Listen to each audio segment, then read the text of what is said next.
What up, guys? Back at it again. Anime and beer. We talk about the latest manga, comics, anime, you name it. So crack open a cold one. Let's dive in. Oh, you probably like Dragon Ball. On to the next hot take. And a lot of people don't know this. It is an actual fact. It's an actual fact. If Dragon Ball did not blow up alongside Pokemon and Sailor Moon on the West Coast, the US of A, we wouldn't be having this discussion, first of all. And a lot of anime would not have come over.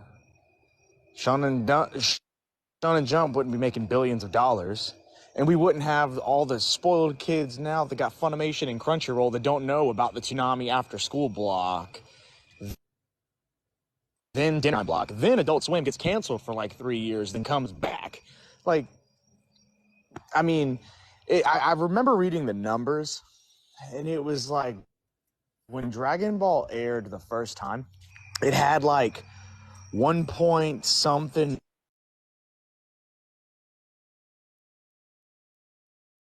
Let's go back up. Let's try this whole Dragon Ball thing again. Oh, I'm past that. I already said what I needed to say. If they didn't listen, they didn't listen. You ain't say nothing. I know I kept getting interrupted. But I mean, like that, just closing out on that is just kind of like with the whole thing with Dragon Ball, okay? If you can say like what we're talking about, the more recent stuff going on, these are like everything, and things are getting remade too. We wouldn't, remakes, all these servers that we have for anime, all the manga we have now too as well. If you could say these are like the kids and these are the grandkids of Dragon Ball, we would not have any of it.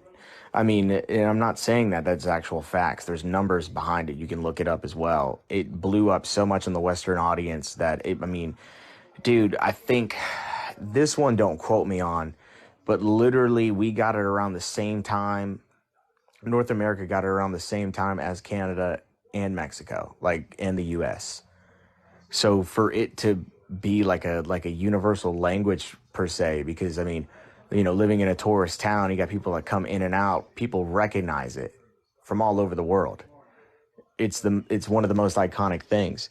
And when the numbers came out, I mean, dude, shoot, the Saiyan saga wasn't even over yet for the anime. There was already toys. Burger King was already doing advertisement for it. Super Saiyan went nuts for the Western audience. All the views from that alone. Then we found out he can go blonde. Every kid wanted to be a Super Saiyan, boy or girl that watched it. And then they needed a show to get the girls, because that's how the U.S. works. Well, we got a show for the boys, we got a show for the girls. It's still a thing to this day. So it's like when Magic Mike came out, they put Ted out the same time.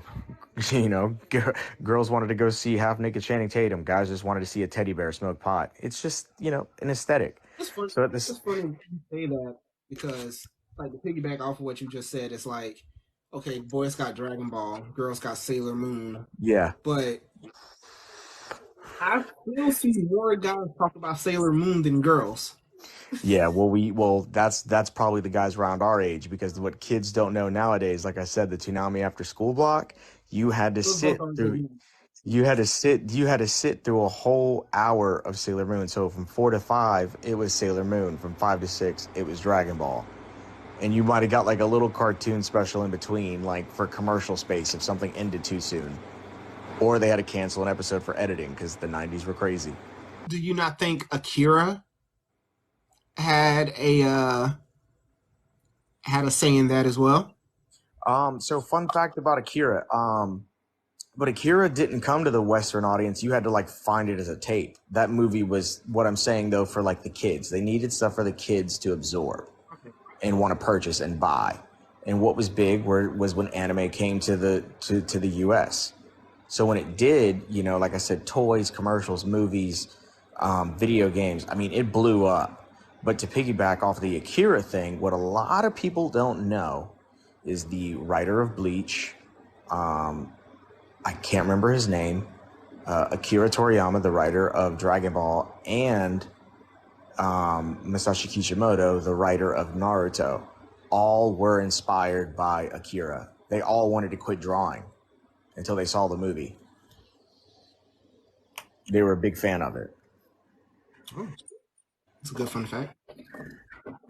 But But it's they all funny give up on because I remember growing up, Dragon Ball was hot. Talking about the new episode when Trunks came back. I remember the toys and stuff like that.